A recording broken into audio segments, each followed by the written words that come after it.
So, welcome to Flatten the Curve. To begin, I'll walk you through some of the basic features. The graph records the status of our population. Dark green is uninfected, red is infected, bright green is recovered, and grey marks deaths. Our objective will be to flatten the curve. We will do that by employing countermeasures from the toolbar below.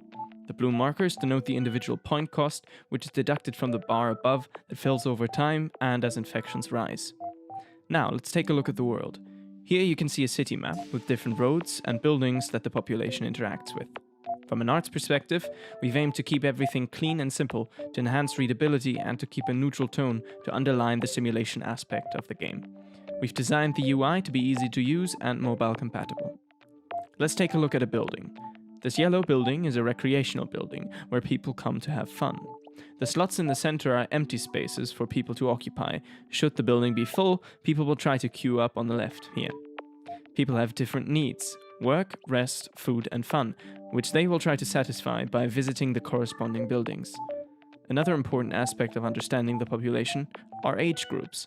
Different buildings will attract different age groups, like this restaurant here, which attracts adults and elderly. This is important to know because elderly people are more susceptible to the virus. To get an idea of the age distribution, you can turn on the age filter here. Have a look at this retirement home, for example. It's populated only by elderly people. If you need to review any information, you can always press the question mark to open the tutorial and pause the game. Now the only thing left to do is to set our simulation speed and press play.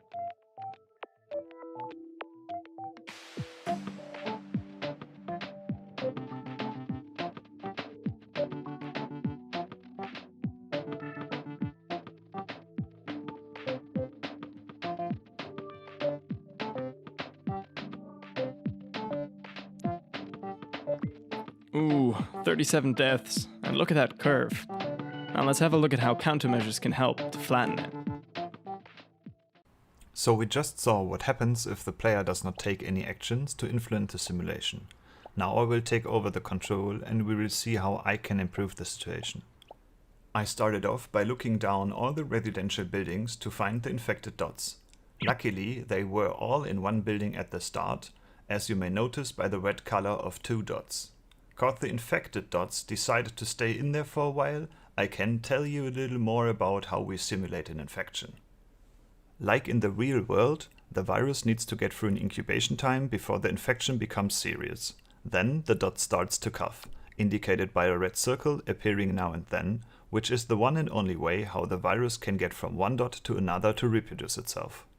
Each infection lasts for a given time after the dot either fully recovers and becomes immune to the virus or dies. Because the virus spread inside the building, I started to consider my available options. Each of them consumes a different amount of resources from the resource bar, which fills up over time and with each new infection automatically. So the longer you play, the more difficult the situation becomes, the more resources you have available. In the end, I selected the mask station, which reduces the infection radius and increases the time between each cough. This station can provide masks to 8 dots over a given time, which is displayed by the little mask icon on each of them.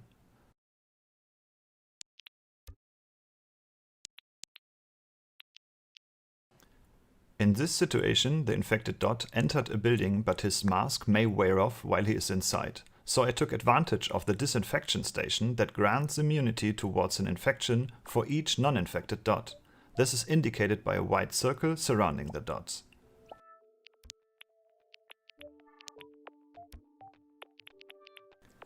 I already saved up a lot of resources to afford the testing station and placed it around these 2 infected dots. The testing station has 10 users and forces each infected dot to go to the hospital. Combined with a mask station should ensure that they do not infect others while on their way.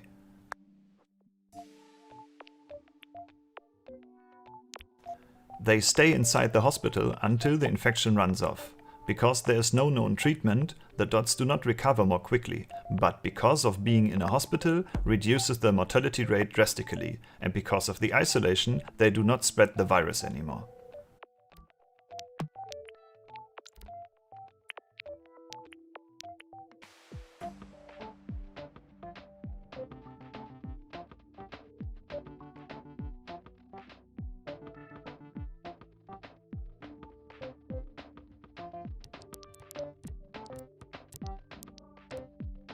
The museum seems to be in a critical situation. A lot of dots are inside and the virus is about to spread here. I prepared the exit with a testing station and closed the building, forcing everyone inside to leave the building immediately, which leaves them no choice but to get tested. And again, I also applied the mask station here. I will fast forward the rest of the session so that we can compare this playthrough with the last one.